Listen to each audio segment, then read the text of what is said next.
Welcome in, everybody. We got a side piece right here, bro. We got a little narrow podcast right now. Yes, little sir. segment for y'all. We ain't doing one of these in a little minute, man. You know, we gonna try to come together in real life sometime soon, God willing. But you know, gotta make it do what it do. We got some things to talk about. We joined with that boy NERO Taj.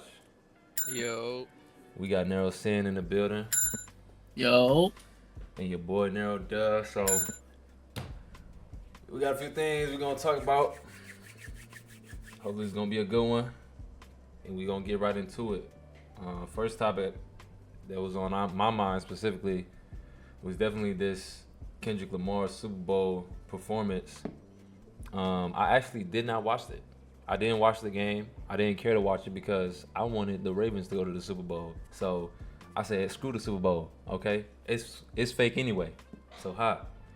So, but I really wanted to talk about this performance though because seeing different clips online and doing some reading right now, one thing that definitely stuck out to me was Samuel L. Jackson as Uncle Sam. Now, if you know, you see what I'm saying? If you know anything about who Uncle Sam is in America specifically, Uncle Sam is another propaganda art, some more stuff that the government made up to get people involved in the wars, to get people involved in the war propaganda and motivated in the war propaganda. Everybody know his slogan, only you can prevent forest fires. No, I'm playing. That's not a slogan. But everybody know his slogan though, you know, we want you. I'll pull it up right now. I want you. U.S. Army enlist now. You know, that's Uncle Sam. He trying to get folks in the army. It's the propaganda, it's the caricature. Uncle Sam. Everybody know that man. If you don't know who that is, I don't know where you was at. Yeah. If especially if you was in America, I don't know where you was. But back to it though. Let me just play this quick video. But yeah, so you know, in his introduction, he's like, "It's your man, Uncle Sam," pointing to himself, referring to himself, and you know, no pun intended. You know, maybe pun was intended. I thought that was very clever though, and I actually did enjoy that part because if you didn't know who Samuel L. Jackson was or who Uncle Sam was, then there you go. You got a double entendre right there. Yeah, I was gonna say I think I like that. That's one of my favorite parts of the whole show, simply because they got you know one of the most famous Sams to play one of the most controversial Sams in Uncle. You know what I'm saying? So it's like, thanks. I thought that was like unique in itself, and I also like how like throughout every song they had to do with like change or just being not more so change, but being your black skin. It kept cutting to Samuel Jackson talking about cut this out, it's too loud, it's too ghetto. It kept trying to put him down, but it kept showing a Kendrick prevailing like this is the sound that's really need to be heard. You know what I'm saying? Exactly. So I think that was probably one of my favorite parts. Like at least what I got from it so far, because I've been rewatching it because I seen like a little bit of it when I watched the game, and because I was watching a different show here and there. But I've been rewatching it today because you said you want to do this video. Yeah. So I just been rewatching. I want to add on to what you just said too, Taz. Let's go ahead and watch this quick minute video. I'm gonna speak on what Taja just said because it's a part in here that I definitely want to address. So let's just watch this 30-second clip. I know how to do it. It's your uncle, Sam. Samuel L. Jackson opened up Kendrick Lamar's Super Bowl halftime show performance last night as Uncle Sam. Mr. Lamar, do you really know how to play? And after his opening, Sam had about 2 minutes and 20 seconds until his next part. No. Too loud. I see how it is. You gotta deactivate your webcam and then after those lines, he had 3 minutes until his. So you on OBS. I mean Discord. This part right here, right? He say no, too loud, too reckless, too ghetto, right? Now we know in the black community that any art that comes from us, because life itself is art. Anything could be a form of art, truly, right? Because it's a form of expression, right? And we know that in the black community that our art form comes in many different expressions, several expressions. And so it always has to be watered down, or the phrase whitewashed, or kind of just the true essence of what it is stripped from it to give it but the wow factor of it is still kept, or the juice of it is still kept. Like, for instance, you have a lot of these dances that go viral. Why do these dances go viral? I'm using the dance as an example because those dances are used around the world, globally. Like, these are global dances that are used around the world. Now you had that Japanese dance that's used, but nobody's gonna take that as serious. You're not gonna perform that in an actual competition. If you was actually to go, you're not gonna do that. But what dances moves are you actually gonna use? You're gonna do what? Break dance? Where does break dance come from? You're gonna do what? You might hit a little Dougie, you might hit a little jerk, you might hit a this, you might hit a that. You see what I'm saying? These moves you're gonna actually use, and then maybe even put your own little spin or own little sauce on it. But the origin of where they come from is always seems to get blurred of where these things originate from. It always seems to not be as important when it comes down to finding out the source of these things, or finding out the origin of these things, right? So again, he talking about, oh, it's too loud, it's too reckless, it's too ghetto. That's the origin. The origin in and of itself is quote unquote ghetto. Like Tupac has said in this one clip, and I'm probably gonna edit the clip in here, but Tupac said, you know, these people leech off of the ghetto. These people leech off of the unfortunate, the people who are put into these neighborhoods and who are put into these neighborhoods now. But like, hey, we might not get that deep into the, you know what I'm saying, in this episode, but in these neighborhoods that were basically constructed to be the way they are now, are being leashed off of. How are you rich? How are you wealthy? How are you supposed to be the superior? You're supposed to be the more advanced. You're supposed to be the more intellectual. Yet you're going to the poorest of the poor, or the impoverished of the impoverished, for your entertainment, for your fun, for innovation. I'm not talking about just already taking what's in their pockets. I'm talking about innovation. And so I wanted to say that point right quick because that definitely stuck out to me. So yeah, and again, Samuel Jackson as Uncle Sam. I'm not gonna, hey, that was goated. That's goated to me. In my eyes, that's goated. That speaks of volumes of, because we already, in the black community, we already have a stigma of, oh, you are Uncle Tom, you are Uncle Sam. You see what I'm saying? Of these stigmas. That's in the community, so yeah. And I also wanted to add on top of because that's why I said I want, like, in the group chat, we got a group chat, y'all. You gotta know, little NERO chat. I wanted to add because not only was it Uncle Sam in there, you feel me? Well, Samuel Jackson, it was Serena Williams, it was SZA on there. So it was really just supposed to be Kendrick's halftime show, but you see how big, like, they trying to level up, you know what I'm saying, the black culture, you feel me? Which is, I don't think it's a bad thing, you feel me? Because or adapting that Uncle Sam thing and putting it into your own, you know what I'm saying, into our own black cultural thing, taking away the point of joining the war, which is something that we already know that's a fucking, you know what I'm saying, that's a scheme to get everybody in there so they can control you via the government, and then got a whole you vet status, but shit, you don't even get, you know what I'm saying, you don't even get no benefits for the vet status. So it's like, you feel me? It's like, it's a back and forth making fun of, you know what I'm saying? It's like we making fun of them too, but at the same time, I wouldn't want to think of it like that. But I feel like it's a plus for us. Yeah, I want to watch a little bit more of this clip right quick, and then continue on this conversation though. Get on. For sure. And after those lines, shit, and Serena Williams was crip walking. You think you deserve the greatest She award? was. Serena Williams was crip walking. You brought your homeboys with you. And his next So boom, he say, I see you brought your homeboys with you. Again, taking everything that we do is seen as some type of, it puts a stigma on it, a bad connotation on it. Oh, you have a gang, you have a clique, so now you have a squad, so y'all must be gang affiliated, y'all must be this, y'all must be that. It's like, hey, who don't say gang? Who don't say this my boys, these my bros, this my squad, this my brothers? You know what I'm saying? Exactly. But if it come out of a person of color's mouth, then boom, all of a sudden we gang It's affiliate. already it's automatically stigmatism. It's bro. automatic. It's automatic stigmatism. Right. But literally, all of these words we form our own. You know what I'm saying? Our own slang and our own Next break was 3 verbiage for the stuff we. You know what I'm saying? The old stuff the stuff they try to put against us. You know what I'm saying? Or the stuff they try to label us for. Just like Ebonics, is a whole format of how to actually speak Ebonics, and that's what I mean. How it's like this is coming from the source, yet somehow it's wrong. Make that make sense? So let's watch the rest of this video right quick. A long time. It's almost so Sam over. had a seat while SZA joined Kendrick on stage. As the duo sang to all the stars, Mr. Jackson was looking at his phone. I mean, he probably had a few texts at that point saying, "Hey, you're on the Super Bowl."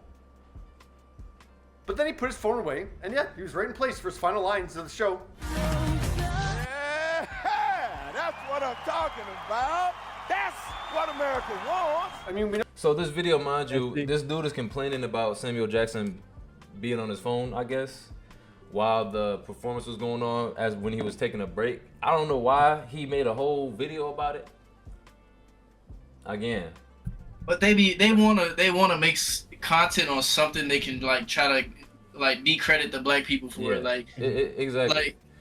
Come on, bro. He going on the Super Bowl. Like he probably got lines he gotta say, things he gotta avoid saying. Right. Who knows? You know. It's so many different. He could have so many different reasons, but you know, he decided to post a video talking about that incident, and the video was only 1 minute and 35 seconds long. How you gonna hate for 1 minute and 35 seconds? I don't know. But that's besides So it's the 1 point. minute and 35 seconds long. Yeah, of him this going little over the things his gripes about the halftime performance. Yeah, he specifically griping about Samuel Jackson checking his phone while the performance is going on. But that's besides the point. That's besides the point. I'm really focused on what Samuel Jackson was actually commentating, doing. You see what I'm saying? And see, there's two things behind that and everything. One, I've noticed a lot of people on Twitter, social media, all around and everything, been talking about this was one of the worst halftime shows ever. The ratings were down. People are not understanding and everything. And for the people that are not understanding everything, is people that are not involved in the culture, or involved in blackness, or involved in the upbringing of hip hop music. It doesn't have to be about hip hop or music and everything. You have people there that would have nothing to do with hip hop. Samuel L. Jackson, Serena Williams, SZA's not even a hip hop artist. She's R&B or pop, if you want to call it that. And so for that, that's automatically not a valid point. Two, the whole thing about the Samuel L. Jackson being on his phone and everything, one, he could be looking at lines to the next thing he could say and everything is Super Bowl. He might be nervous and everything. It's his first time ever being on the Super Bowl and actually, talking and actually having a role in the Super Bowl, not just like being in the field or being in one of the big high box, best seats in the house stands. And then a lot of people that are making these gripe videos or I don't like and everything, you don't understand the culture behind it. You don't understand what it's about. People are trying to belittle it and say, oh, y'all are glorifying the beef between two rappers and everything. It's deeper than that. If you look the whole video and him talking in Uncle Sam's whole performance of Samuel Jackson, first of all, which was a great thing. I didn't even expect that to come. I thought it was going to be a SZA and Kendrick Lamar and everything. But when you look down, you look in and break down the words and the things that they said in the whole performance, even though it was like 13 minutes long, the whole halftime performance, you still got a lot of information out of it. First thing being, when Kendrick Lamar performed and everything, and a part where he said, "I'm still waiting for my 40 acres and a mule," that slipped over a lot of people's minds. When you talk about the part where he was teasing at the whole not like us and everything, because he was letting people know and everything, like I could get reprimanded for this. I still could get sued for this and everything, for even talking about the whole thing with Drake. And then with the whole thing with Uncle Sam and people being like, I don't understand what was his role and everything. His whole role was to be Uncle Sam, aka America, and what is acceptable and what's not acceptable for America, or for people to digest that are not a part of the culture. And that's the thing that he was trying to get people to understand. If you look at the beginning and how he was talking, he was like you brought your boys with you. Oh, we don't want to hear this, all this and that. That's people that are, usually patriotic, or usually about, America, land of the free, booyah, all that stuff and everything. Them type of individuals who don't understand the culture, who don't understand or represent blackness as a whole, or have no clue about it. So for those people, it's a disconnect. They won't ever understand, or when they try to and everything, to them it's a whole bunch of hoopla. you know. And then when you see when SZA started Nailed it, Mr. performing Jackson. and she started singing and everything, then Sam came out and everything. He said, "That's what America wants." Speaking for as the people who are patriotic or who are, you know, I don't want to get race involved or anything, but happen to be white or just people of pale, you know, skin tone. Nowadays, I want to add on to that, but nowadays it could be anybody. Yeah, it can be anybody. And you know, and I want to make this known, as far as what my thoughts are, as an individual. Only people that are allies to black people are the people of truth, bro. I don't care what we got. Look, Mexicans voting for Trump, Hispanic people voting for Trump, anybody voting for Trump nowadays. We've seen the results. So it's like if the only people who are allies of black people are people of truth, and I say that to anybody's face. I stand on that. So it's like you have people who are patriotic but are indifferent to struggles of people. These are people who are struggling. These are people who are being disenfranchised in the place that they live and have more of a right to be here than anybody else in the world. Anybody else who's here during the takeover, anybody else who's here previously, and anybody else who comes in as a foreign citizen has has just as much, if not more, of a right to be here. So the opposite of love is indifference. So you're not trying to understand because you don't want to understand. Yeah. You see what I'm saying? So you don't want to understand, and it's not, and oftentimes it's not for you to understand anyway. And we done explaining it. It don't need nothing else need to be explained. You see what I'm saying? It's already been told to your face. It's already been shown to you the injustices that happen in America. We're not even calling it white supremacy anymore. We're calling it white inferiority because it's not supremacy. Ain't nothing supreme about it. If you were supreme, you don't have to punch down on somebody. You don't have to. If you were supreme, you don't have to leech off of somebody. You don't have to. Ain't nothing supreme about it. And that's what I'm saying. It's like the commentary of Samuel Jackson on the halftime show. He's like, oh, when he said, "Oh, that's what America want," after the All the Stars performance, that's giving them the watered down version, a version that's it's still true to the spirit, it's still true to the soul, but how true? How true? And you have people be like, It's "Oh, it's not just that part. It's to show that that's what America want. They want us to succumb to them of like be acceptable. Be black and be calm. Like that's because how he was saying like how the real art behind Kendrick music was his rap performances, and then once he got to the R&B performances, those were the ones that were real simple and real easy to understand. And that's what the other imagery was, to say that being loud and reckless is the this is the truth of what I'm saying. But since you want the bullshit, I'm gonna give you the bullshit, the slow down shit that will ease you from us. It's easy to digest. Yeah, like how Kendrick said in they rap beef versus Drake. He said you make music to what did he say? You make music to pacify him. You see what I'm saying? I make music to satisfy them. But basically he was saying I make music. Drake was making music to pacify people, you know, and Kendrick making music the keeping it real, keeping 100. And so you got to understand that Drake, the things that Kendrick were saying about Drake in the beef, in the back and forth in each song that he was releasing, it wasn't just these is two rappers beefing, y'all glorifying rappers beefing. He calling this man's whole career out, saying that you run to Atlanta when you need a few dollars. You're not a colleague, you a colonizer. You're not a colleague. You're not a hip hop artist who you ain't start from the bottom. So that song was a lie. He calling him out on his whole shtick, his whole spiel. And Drake himself, it will even tell you, oh yeah, my mother's a Jew, I'm a Jew. I celebrate da da da da da. So where you getting all of this stuff from? What is the inspiration? What are you pulling from? How you start from bottom? What bottom? Exactly. What bottom? And because that's the background between Drake growing up and everything, he wasn't poor. He had money. Right. His family had money. He didn't come from like Kendrick in Compton or somewhere, you know, in Chicago or in Baton Rouge, Louisiana, or anywhere in the world that's like a harsh neighborhood, harsh area. So it's not like this man wasn't just he had the struggle. He knew about hustling in the street. I feel like we can't be those people to say that other parts of the world don't have bullshit going on. Of course, other parts, but I'm saying in the sense of where when he raps and everything, he makes it seem, he puts on a persona of a life that he's been a part of since day one and everything, and it's like you haven't been a part of that life and everything. That's the disconnect. It's like I'm calling you a spade where a spade is. You can't sit there and say that I'm a part of this hard gangster rap life since day one, had to struggle from the bottom and everything, talk about toting guns and all this other stuff when that wasn't you. You were legit in a gated community. You had a Rolls Royce or a high luxury vehicle behind you in a music video for your first song with a nice coat, with like a whole special effects and everything. It wasn't, you didn't get, like, I don't understand that whole concept of like, dang, Drake, he really about that life. He really had to climb his way up and everything. This man got put on by Lil Wayne, was a part of Young Money, him, Nicki Minaj, and Lil Wayne.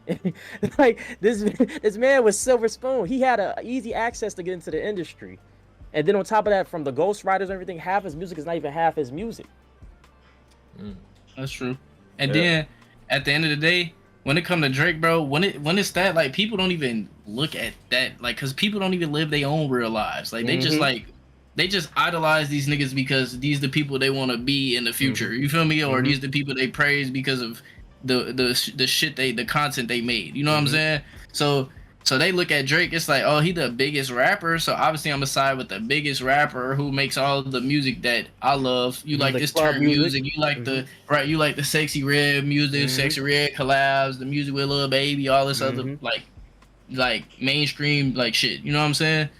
So when it comes to that, that's the only reason why these people want to take sides anyway. So it's like, but then it's like, why are you taking sides from artists that or people in the industry that don't even know you, bro? They don't do nothing in their life for you. So it's like you're changing the whole dynamic, damn near, of the world. You feel me? Because y'all want to take sides for artists and then change how they, you know what I'm saying, how they career paths, like the direction they careers go because. Oh, this person's beefing with this person, so I can't listen to their music no more. You feel me? Oh, the SuperBowl was ass because they were part of it. Blah blah blah. It's like, bro, y'all losers for that. You feel me? Like, for real, y'all can't even enjoy natural things in life no more because you're focused on another person's career or what another person who's like big in the industry are doing it with their life. Like, it's like your whole life is based on another person now. You feel me? Yeah. Especially it's like people then they get in relationships. Oh, you listen to Drake? Oh, you listen to Kendrick? Oh yeah, I can't mess with you. Like what are you talking about? Like you feel me? Allowing it to dictate crucial decisions. Dictate everything. I'm gonna say a few things about the Easter eggs. It's a little forum page on Rolling Stone about some Easter eggs in the Super Bowl or his performance. And then we're gonna switch the topic, y'all. So I just want to say a few things about this. Then we can bring up a full topic as well too. So it says Kendrick got the world talking with his intention, grabbing Super Bowl halftime on Sunday night as the Pulitzer winning hip hop legend took center stage in the New Orleans Caesar Superdome. Everyone wondering what he might do, and the main question was whether he performed Not Like Us, the ubiquitous chart-topping diss track aimed at his rap rival Drake. Now again, who's asking these questions? I don't know.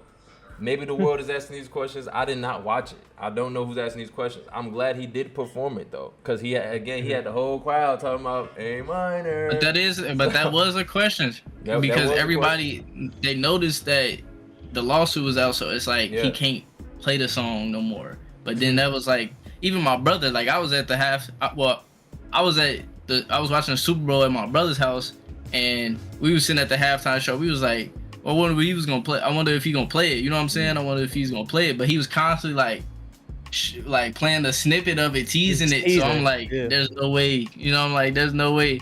And I'm like, if you're gonna tease it, you might as well play it because I'm pretty sure you can get in trouble for teasing it too. You feel me? So and that's the thing that I wanted to say though about that whole thing about the Not Like Us is just a simple fact. If the roles were reversed, because everybody talks about the winning or whoever won, let's just take that out of the equation. Let's say Drake won and everything, his whole rap. Let's say he came out with Not Like Us and everything, right? Drake wouldn't have did all this. He wouldn't have went class action lawsuits and sued this man if he won the beef and everything. At the end of the day, the man's pride and ego that he has is hurt. So the only way he can, or he sees that it's fair, is to go and take it to the courts and everything, which is just like, I thought we had this whole, I don't agree with it, but I thought we had this whole hard type of mentality where we don't snitch, where, you know, we just let it be, is what it is, and everything. No, Let the music speak. And that's what he's saying in his songs, right? But it's actually an interview, and I'm gonna go ahead and put the snippet in the video, but there's actually an interview when Kendrick first kind of basically called Drake out, him saying like, oh, those were harsh words and da da da da da, and it's just like, and the interviewer was like, and she was a female interviewer, she was like, oh, what if it's just like a sparring session, like in hip hop they do that, like basically a sparring, versus each other in a way. He's like, oh, if it's not real, then what's the point? That's what he got out of his own mouth. So he wasn't. If we go in history, right? He's never been the type of dude to beef. Apparently, if it's not real beef. So if it's not real, he not beefing. Thanks. So he clearly took it to and accepted it as a real beef. If we going off of his words, right? History, right? And so boom. So I mean, he lost. Straight up, he lost because it was a real beef in his eyes, and it was a real beef in Kendrick's eyes, and he lost. So boom, we got to say lots of fans thought Lamar would steer away from the drama, especially since Not Like Us is now embroiled in some pretty serious legal issues. Drake filed a lawsuit against Universal Music Group, accusing them of defamation for allowing the song to be published, particularly because Lamar calls him a pedophile in the track. Lamar shocked everyone by not only mentioning the lawsuit, but also singing the song's most controversial lyrics on one of the biggest stages in America. However, that was just one part of the performance. Lamar packed the whole halftime show with all the stars, cameos, political undertones, and choreography moves that not everyone watching picked up on. Here are some of the Easter eggs. And one of the moves that they mentioned specifically was dividing states in America. So it says, for the rap star's performance of Humble, Lamar took the stage surrounded by 60 dancers dressed in red, white, and blue, lined up to look like the American flag. Lamar rapped to the Damn track's lyrics, standing in the middle of the flag, cut in two opposing halves. For many viewers, the Humble section of the performance and the dancer formation symbolize the state of America following the election of President Trump, who was in the audience Sunday night. And that's something I wanted to mention as well, right quick, before we switch topics. Look, and he had Kansas City. People got Trump in office because of a lot of people mentioning petty reasons. They don't even know what his actual political agenda was, or his actual terms Not were, at all. or however you want to word that, whatever the proper terminology for that is.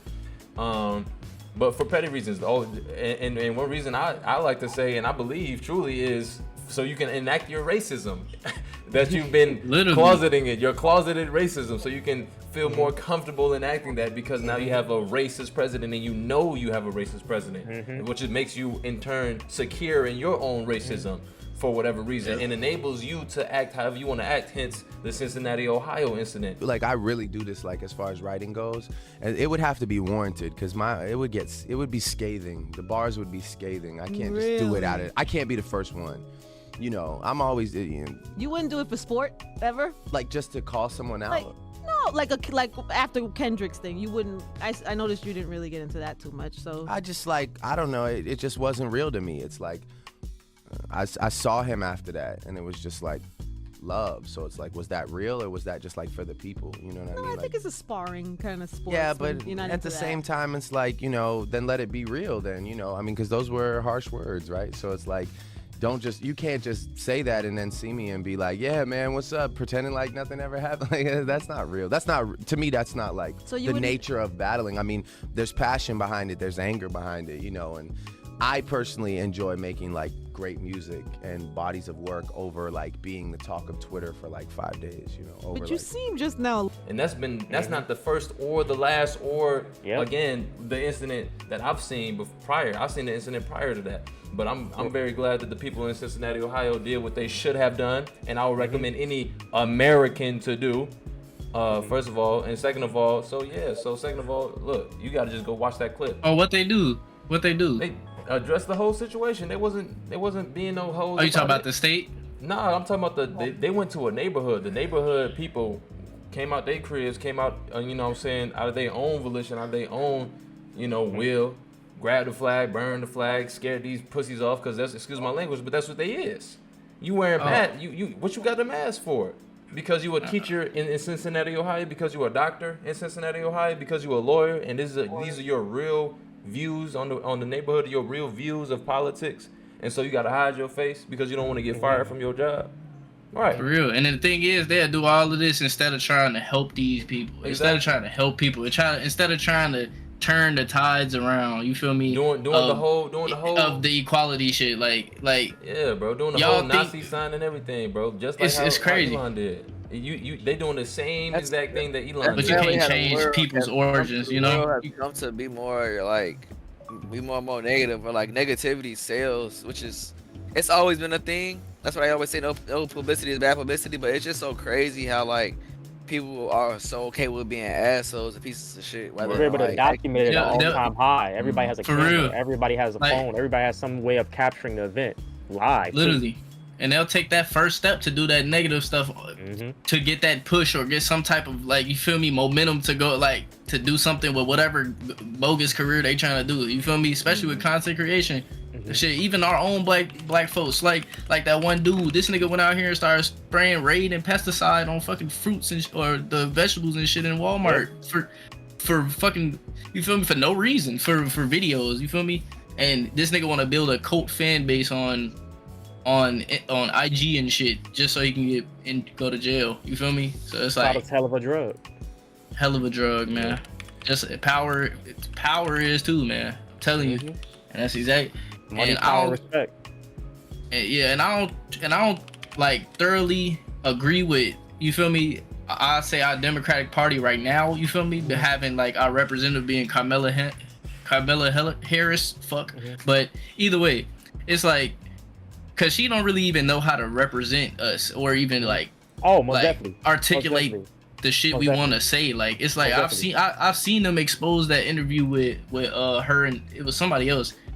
And I'm running for president because I want to do everything that is possible to create an opportunity for people to achieve those goals, those ambitions, and those dreams. And that is why you will hear me talk about my plan for an opportunity economy, to invest in what we can do, not only to bring the cost of living and prices down for folks, because even though we've achieved a lot of success, prices are still too high. You know it, I know it. But what we can do to invest in the innovation that is happening in startups and our small businesses, what we can do to invest in the industries of the future, what we can do to maintain America's strength in the global context. But that's why you want to run. That's why you want to be president. That's why I'm running. That and some other reasons. But you're asking the American people to make you the most powerful person on the planet. Why do you deserve the American people's votes? Well, first of all, I have a career. And they leaked that, and she over here studying her ass off just like me. You feel me? So it's like, bro, how the fuck are you gonna be our president and you can't even say what the hell you're trying to say? You have plenty of time to fucking rehearse this. Like, you feel me?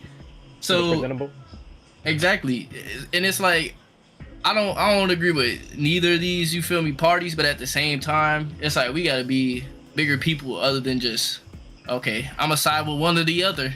They want to give us money, and he's racist, so I'm gonna go with what works with me best. Black people, Mexican people, Kanye he's gonna get more jobs, give us more money. That didn't happen yet. You feel me? Yeah. You feel me? The racist folk. Oh yeah, it's because he's. I'm not gonna get in trouble for being racist. You feel me? He's siding with Elon Musk. I can go on Twitter, say everything I want, blah blah blah. You feel me? And then that's really all I gotta say. But this kind of like branches onto my topic. You feel me? Which is what he's bringing up right now, which is this Kanye West stuff. But we gonna explain. We gonna all explain things we want to talk about right now. So anything y'all want to talk about? No, I just wanted to branch off the I don't agree with the Democratic Party right now too and everything. I mean, with the whole Kamala Harris carrying herself and what she did and everything. When we pay going to each state, and you having these rap artists and R&B artists come out, you have Meg Thee Stallion come out and shake her ass, and you trying to get the young black voters, the young minority voters, because that's what we want. Can't even believe that. Apparently, we want Meg Thee Stallion to shake her ass and everything and be like some Never. I'm voting for my whole life. I ain't look. Just We had we ain't been through that many presidents in our lifetime, but I've never seen never nothing like seen that. that. Ever, Never bro. seen that. Like, what has 2025 came to, gang? And then Meg Thee Stallion, and then you brought out a person who has a controversial case, who literally did all she could for her identity to put this man Tory Lanez behind prison, and he probably ain't, you feel me, too. He probably ain't innocent himself either. But either way, you let your friend and yourself, you feel me, articulate a plan to get this man put in jail because y'all being out here being dirty hoes in industry plants. You feel me? Like, what the, like, come on, gang. That's what I don't understand, because my thing is, like Rune said, never in our whole years, I've never seen any other president come out here and lead with sexuality or lead with some type of sexualness to get the young voters. It's like, it's people watching that's actually want to hear your policies, that actually want to hear your ideas, that want to hear what you're going to do for this specific state or every state or just the country itself. And then you're going to sit here and get Meg Thee Stallion, who has no political background. And I'm not trying to talk bash a woman down or anything like that. It's the simple fact there's a time and place to do something. And you chose, instead of endorsing, I'm gonna shake my ass, and that's gonna get the young Shit, voters. I am. The young What voters. the hell has she? You know what? Since she shaked her ass, I gotta vote for Kamala now. I was divisive. I was 50-50, but that ass shaking. That ass got me locked in. Oh God, you got my vote now. But it's like, got my vote. It's like, it's dumb too. But you say you're not gonna bash her, but I am, because I don't understand what the hell has she done ever since that case with like, what, she hasn't released music, she hasn't did shit. Like, what the fuck is, like, and that's that the bitch thing. lost now. It wasn't even. It's like the principle of her doing that really showed me that we're in a now society that we're acceptable, that anything goes. Anything goes. You don't have to have no expertise, no degree, no nothing to talk on a topic or to back somebody and everything. It's all about, oh, I feel this is right, or, oh, you know what, whatever sells. Like Taji said, there's no such thing as bad publicity, because we're gonna get people to talk about it and everything. So if I shake my ass and it's gonna get some voters that didn't know who to vote for, but they like Meg Thee Stallion, so we finna make some sales, and we're gonna get these people to the polls, because that's what it's all about. Voting. It's not about policies. It's not about, you running the country right and everything. It's about, how can I get these voters to vote for me any means necessary. They don't gotta believe in my views. They don't even gotta know what my policies are. They don't even gotta think that I'm a righteous and good person. As long as I got somebody in backing me with whether money, fame, or power, that's all that matters. Yeah, or whatever miscellaneous, like, you know what I'm saying, bullshit, like, you feel me, like, thing that of substance that you have, to offer, whatever bullshit, you feel me. It's like, whether it's ass, some sexual, sexually attracting, you feel me, like you said, money, it's minor shit, like, but you feel me. But yeah, off that, man. We on to the new topic, yo. We just got joined by NERO Puka Bear in the chat, man. What's going on, my brother? That was NERO Ja that was just talking, aka NERO Fines on social. So yeah, bro. We got this Kanye situation going on right now, though. Our brother NERO Sin wanted to talk about this. Apparently, he been wilding on the Twitter. I mean, but look, in my opinion, and I want to say this real quick, I feel like his intention is to be as reckless and as controversial as he possibly could be. I mean, but no, for sure. And I'm gonna also tell you another motive he has. I know what it is, bro. I know what it is. But one thing I want to see, did any of y'all have any other topics y'all want to talk about? No, I'm fine with talking about with this right now. I bet. What about you, Taji? Did you have another topic? We was trying to end off at like 3. So if y'all ain't got anything big y'all want to talk about, let us know. No. But yeah. I bet. So, but yeah, I'd say this nigga is trying to fit in with the opposite party. He is trying to fit in with the winning team, gang. He's trying to fit in with whoever he can get his clout back up to be as big as he can now again. I promise you. He already was signed with Adidas. He knew exactly what they had going on in their history before he signed with them making Yeezys, gang. Like, I promise you he did. He knew they was represented by the Nazi party anyway. You feel me? And they turned into Adidas. Oh yeah, we just make tracksuits and stuff. You feel me? So then he tries to use his you feel me, bipolarness and all. Like, who knows? He probably does have a lot of stuff going on in his head. But then he's using that to, they're not gonna dethrone me or do anything to me. That's what he's thinking. You feel me? So I'm gonna just be as reckless as possible. Nothing's gonna happen to me. and this gonna build my, you know what I'm saying, my publicity. This gonna build, you know what I'm saying, build the interactions with me. But it's all, you feel me, backfiring on him because, bro, we're black. You think they gonna just let us fit in with them? You think they just gonna be like, oh yeah, bro, you like, what's that dude named? I don't even know, from the, you feel me, the black KKK movie, you feel me? He tried to infiltrate them and stuff, but bro, it's not gonna happen. Like, who do you think he is? You feel me? There's some tweets right here. I got some tweets pulled up. Let me see. I'm trying to check the Hey, date on this. let me say this right quick because I don't have Yeah. much to say about this. I was gonna say, really, Kanye just needs some help, and honestly, it sounds like a case of somebody that is mentally unfit for themselves and other people around them right now. To be quite honest, and genuinely, I'm gonna just pray for him. I don't have anything else to say because this is just this out my field. I agree. This shit weird. I agree, because especially as a man who, I mean, he made a whole, you know what I'm saying, gospel album. You feel me? And I want to believe that truly in his heart, he does have that connection with God that I would want any man and woman and child to have. And I pray that God does, you know, deliver him in the way that he needs to be delivered. And so, you know, you got his latest Grammy stunt with, I thought that's his wife apparently. You see what I'm saying? But that's not something, that's not, as a Christian man, befitting of you to do. That's not cherishing your wife. That's not honoring your wife, and that's evident. That's evident. You see what I'm saying? So we got some recent twists, and we probably gonna have to blur some of this out upon posting, but it say, be clear, you Jewish N-words don't run me no more. This is a free country, and this is my free opinion. You abort black children for stem cells, abortion is murder, and it's pushed onto the black and Latino communities. Now look, I believe the Bible and the Quran also says that you should stand up to your oppressors, and you have every which right to do in your own self right to do so, is to stand up to your oppressors. So if he's saying the Jewish community is doing these things to the black and Latino community, talking about aborting and the stem cells and the murder and such, I got nothing to say about that. I'm on the side of the victims. You see what I'm saying? And I'm not gonna speak too much about the Jews because I got my own views about that. You see what I'm saying? But at the same time, they gonna label him as anti-Semitic just because he said the word Jew. Just because he said it. So that's my opinion about that. Here we on to the next tweet. I'm never apologizing for my Jewish comments. I can say whatever the F I want to say forever, whereas where's my effing apology for freezing my accounts? S my D, how's that for an apology? He clearly upset.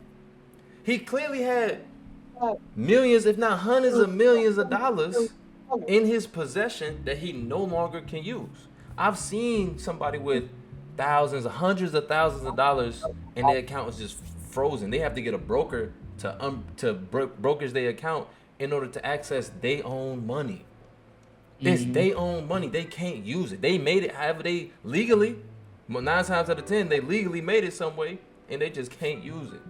So again, he's clearly going off in these tweets, clearly. But we on the tweet number 3, F all that woke-ish. They put in they put in fat bees on the runway. Nobody want to see that ish. It's unhealthy. And wasn't that one he was talking about? That one girl he was talking about. Now, I'm not sure. Look, personally, I'm not sure. No, I think with that tweet he was talking about what's the artist name? She Lizzo. Lizzo. Yeah, I think he was talking about Lizzo with that one. Yeah. Now Lizzo has been on a true, and in my opinion, my personal opinion, true body positivity, which is not allowing yourself to be unhealthy. You see what I'm saying? Be unhealthy. Is you eating right, you doing what you can, you trying to exercise, you trying to just do what you can. That's true body positivity. But Lizzo has been that's what I wanted to say. Right, she has been on a journey of body positivity, and I can do nothing but respect that because she has been putting in that work to actually get her body right. Because she ain't been attacking nobody else. She just trying to be comfortable in her skin. Exactly. And that's the thing. That's what I wanted to also say, add on to, because I remember a couple years ago when Lizzo first came out. This is when she did that BT performance, and she was much bigger, much had more mass on her and everything. She did that flu performance and everything, and everybody was saying that like she's looking unhealthy, she's looking obese, whatever the case is. I do agree. During that time and stage of her life, it's unhealthy. I encourage everybody to get in the gym, be active, be healthy, because health is wealth at the end of the day. If that's one thing you can't have no control over or you struggle with, get healthy at least. If you have a good determination or find yourself in a gym memberships $10, Planet Fitness, do whatever you can, even if not a gym membership, work out at the crib, do something. If you don't got a crib, the street, whatever the case is, find somebody to do calisthenics where you're doing your own body movement or your own body mass and working out with it. But I had a hard time because I feel like for a long time Liz was in denial, or maybe she was just pleasing her fans who are more bigger or have more mass. She was. And the reason why I say that that point is because the change of her fans, it's not all her fans, but some of her fans that I've seen have basically started to tear her down now. That she's losing this weight, that she's starting to find herself, that she's starting to live a better, those two different types of positivities. Right. Exactly. Now they hating on her journey. How are you upset that she had this weight on her and now she's losing the weight? You still got something negative to say, and that's why that's why I said what I said about the body positivity. She actually put in the effort, a conscious effort for herself, and that should be applauded. She herself chose to do 100%. that. You see what I'm saying? 100%. And so Nobody forced me. How is it now that it's a negative? It's still something. Somebody got something negative to say still. That's what I mean. That you can't never please everybody. You can't never please satisfy people. everybody. You can't please. And I get it at a higher degree. When you're a celebrity or artist or influencer, you have a bigger eyes on you. The world is looking at you almost in a sense. And it's hard to please everybody because everybody has different views. We're split in different decisive things and things of that nature. You know, it sucks to suck. But I find it very shocking and surprising that the same people that was cheering you on when you were at your lowest, not to say financially, but body-wise, health-wise, the thing that can make or break you, legit. And they were all cheering you on. Yeah, girl, we love you being big. We love you being mass. And I've always said this. I'm not fat phobic. I'm not, but I do believe when it comes to being big, especially if you are having hard times or life-to-life issues or day-to-day issues with your weight and everything, and you're not doing anything to change it, because there's a difference between you having health problems and they were, whether you were born with them or whether you gained weight over time, you went through a tough period in your life and everything, and you let yourself go, cool. But actively changing or trying to put you in the right direction, whether that's getting a gym membership, whether that's working out, whether that's getting a trainer, whatever the case is. I've always said that you need to better yourself with your body, because that at the end of the day, that's all you're gonna have. Your body gonna deteriorate over the years and everything. Why not keep it in shape since day one and everything? Why not try to better yourself in your mind and what you put into your body and everything? Because people see that. When they see somebody with a good fit body and everything, they be like, oh, you carry yourself nice. Oh, you have respect for yourself. You care about what you put into your body. At the end of the day, your body's a temple. What you feed in your temple is going to produce, whether that's energy, whether that's how you look, whether that's how you feel. It's all, at the end of the day, comes from your body and within and everything. If I'm eating like, crap, if I'm not taking care of myself, if I'm over here, going willy-nilly with substances and things of that nature, I shouldn't be surprised with the effect of me being bigger, me having bad health, all these different diseases or health issues, because I'm not caring about myself. And now that she is, a lot of people I feel like are insecure. I feel like they sit there and she switched up on our whole little fan base that we made of body positivity and all shapes and sizes matter, which is a lie. Because at the end of the day, nobody should be super obese. Nobody, especially in America, we have a real bad problem right now in our society where we're just acceptable and we're saying all sizes and all shapes matter when that's not the case. Because if your health is on the line, you need to change. People care about you. Your friends and family care about you. They want you to be here. They don't want to have you make these life decisions or these life choices that are endangering your health, that's causing you not to be here no more and everything. People are dying because they are big and because they're having these diseases or clogged arteries or breathing problems or all these things because of the weight that they've emasculated over the years or time. And it's up to you to change and everything. And now she is, a lot of people are hating on her and everything because she's finally decided like, hey, this ain't right for me. If I want to be here for a long time, I'm an artist. I have a fan base. I have people that love that my music saves their life every day, or they listen to that and that relaxes them, or it's therapeutic to them, whatever the case is. If I want to be there for them and I want to keep on making music, I have to change my lifestyle. And now that she is, people are not comfortable with that because for all, it's a switch up. It's, oh, Lizzo thinks she's better than us, or oh, Lizzo, she's gonna act different if she loses the weight, or Lizzo always said that she would never lose the weight and everything. She loves her shape and size. But mindsets and things change. When some people finally realize the bad decisions that they've been making and they finally want to change themselves, it's not that they think they're better than you. It's just they finally found the right way to live. Yeah. Right. And that definitely, I agree with that. And it comes down to what I was saying with those two different positivities, bro. People be thinking that it's something to where it's not positivity when you're saying that, okay, I actually want to change, you feel me? Mm-hmm. And then it's that other part where it's like, okay, those people that's saying, all right, you're comfortable in your skin, then that means you have to stay exactly how you are, which is not. Those are two different positivities, gang. That's the one keeping people at where they're at. That's just coping, because you want people to stay at the level you are and stay where you're trying to brainwash them to. Oh yeah, it's okay to be unhealthy. You feel me? We're all just in the same boat. You know what I'm saying? There's people out there that's like this. You feel me? But then they're not pushing the narrative of, okay, at the same time we understand this, but we still have to work to change.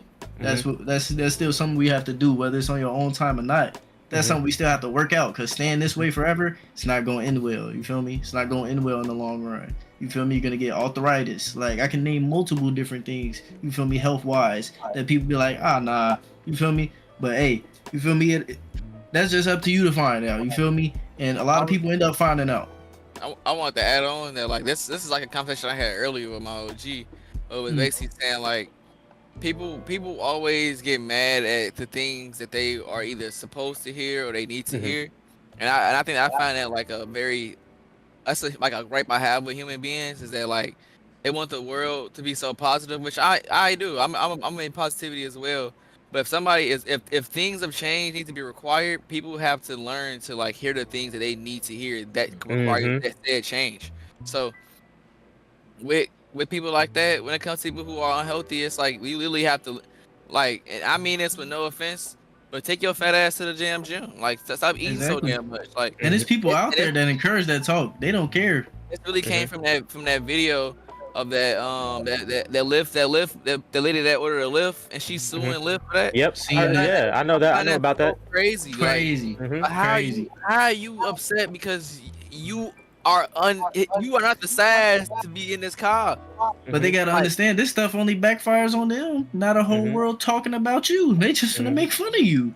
And then she was on a Breakfast Club talking about some thank you for accommodating, but they accommodated her a whole couch. They broke the piece of the sectional couch. Yeah, she was with Charlemagne.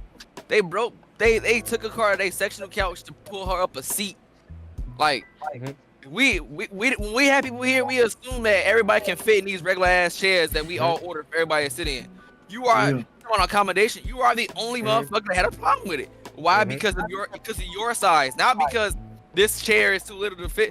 Nigga, you too big for the chair. That's not how that works. And it's a double standard when it's men.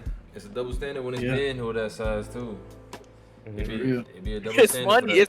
It's funny when fat dudes are fat. Like, it's expected. It's expected of a big dude. If it's a big dude and he big, it's not even like that. It's just like our troubles, folks. If it's men, it's a whole different light that's shed on our troubles. It's just like, nigga, you can deal with that shit. That's what I'm saying. Cause this is a big nigga. They like, oh, he probably used to that shit his whole damn life. You know what I'm saying? For real, it's like for her, motherfuckers probably like, damn, y'all gotta stop. She just got big. This is a year of weight. Exactly. No, she do the same shit the niggas been going through. She was born like that, y'all. Time, and she just doesn't want to change. And I seen recently a picture of her, like a video, actual picture of her and everything. And it's not like, oh, like we're blowing it out of proportion. No, like she's big. Like this is obese. This is obese. I was gonna say she's not even fat. She's obese. not fat. She's obese. And that's damaging. That's why I'm saying something, because it's damaging. That obese hurts. That's a waste. It's bad for your joints, bad for your skeleton structure. And the thing that made it even crazier, bad for your body. They legit, when she's suing and everything, people got into the research of like the car that she was in or trying to get into and everything, and it legit said the structure of the car the weight limit. They literally have different types of orders. She was going to be past the capacity, so meaning though it would not be physically, structurally safe for her to travel. So the man was looking even out for her and telling her like, no, like I'm not trying to like joke around. I just don't want you in my car. Bro, Like change this shit. Change the background to that. Just fuck this nigga Kanye. He weird as hell. Put the clip on Charlamagne or something. Nah, but I was gonna finish off on Kanye because it was something I was gonna say about this man recently that had came out, which is kind of crazy. Oh, Beast Lady. We don't know the woman's name. We don't know the woman's name. Oh man. Let me see if I could. You got Twitter? I do got Twitter. Hold on. I just don't be on that mud, bro. I mean, I feel like for stuff like this, I could send you the clips where it could be easier to instead of like looking up stuff. That's not. It can't be that one. Yeah, you got it. Oh, you got it on Twitter. You got it bookmarked. No, not a bookmark, but like a fat. Said bookmarks. Hey, bro, hide your username and password too. Oh yeah. Yeah, that's what I was saying. Like, yeah, I could just send you the video. If you got automatic login, you straight. But yeah, I don't, definitely not on the do computer. that. I don't. See, look how easy this was. Right there to the screen. Yeah. That's the screen. What's your Twitter?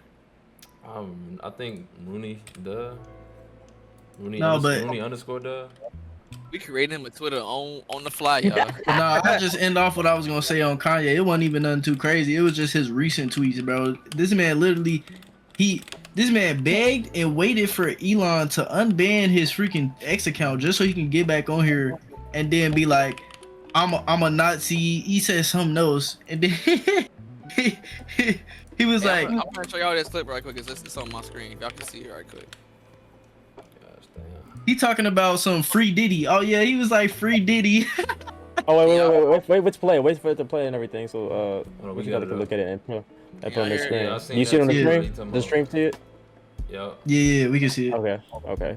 I was making sure the stream see it as well. Yeah, for sure. Go ahead. Oh, she complaining too. See? Look. Wait, turn it up some. Turn it up some. Yuck, turn it up. Whoa. Yeah, turn it up. Whoa, whoa. That's the loudest it could go. Oh, okay. It's also Twitter quality is ass. Okay. No, I touch it up with my sound. This is accommodation.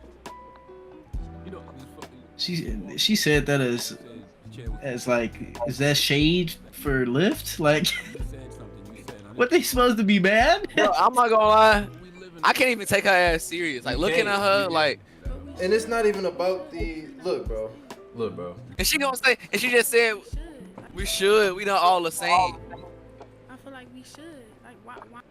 That sounds Look at her. a little bit. That sounds a little too. Well, what was her point though? What Charlamagne say? Y'all see her? Yeah, what Charlamagne say? What was the Let me go back. Let me see if I can replay it. You walked in and you said the chair was too small, so we had to bring part of the section. And you said something. You said, "Now this is what I'm talking about: accommodation." But we live in a world that's not always going to be able to accommodate people. But we should, though. We should because we not. He said we don't live in a world where everybody. And he said it too. He said plus size. He literally said plus size too. You gotta think, bro. That's like that. Okay, let's take another. You see what I'm saying? Side of an individual who is not always gonna be accommodated. Dwarfism. Everybody's 5 foot something, 6 foot something. Dwarf people are not gonna always be accommodated. They probably need to stand on a step stool for something or something like that. You can't. That's what I'm saying. You can't think like that. You can't just think you should be accommodated. The world should accommodate you. It don't work like that. And that's not even. Especially for problems that you decided yourself and everything. No one forced you to eat. There isn't such thing as an Uber XL. Like she just chose to be cheap for her size. Yeah, Lyft got the same thing. Yeah. They do have accommodations. Like they have it. It's called Uber XL. We gonna get you Nah, something. but she was on Lyft. But Lyft have the same thing. Lyft got the same thing. She was on Lyft. They all got the same thing. Where like yeah. they can get you a seat. You can sit down in that motherfucker. You can be so everybody can be comfortable. You just chose. Shorty said, make me download Lyft. She just chose to be cheap because of her size, and she was like, okay, well, I'll soon be gonna have a car that can fit my ass. It didn't. You big, so I couldn't get you in this motherfucker. It's like people getting famous for reasons that are just so trivial. Like Bad Baby when she got famous. She got famous for disrespecting her mama on TV on Top the Field. Like that's what she got famous for, bro. She got famous for just being disrespectful, and she got famous. Like it be silly things, bro. But hey, man, listen, man. I think that covers all of what we was trying to talk about, and we an hour in, man. This is a good little episode. I want to say I appreciate everyone tuning in again. We got NERO, Puka Bear in the chat. We got NERO Sin in the building.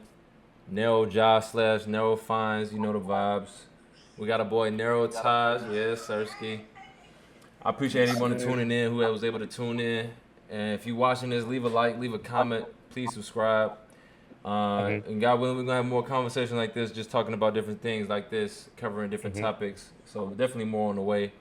But again, man, just hey, when you living out in this world, bro, just try to keep your head up, try to keep your wits and your sense, because common sense is not always so common. You feel me? So for real. You know what I'm saying? This has been a NERO podcast coming to you. Hey, Taj, you already know what you gotta say, bro. NERO podcast going out. Yeah. Yeah. Quick dog.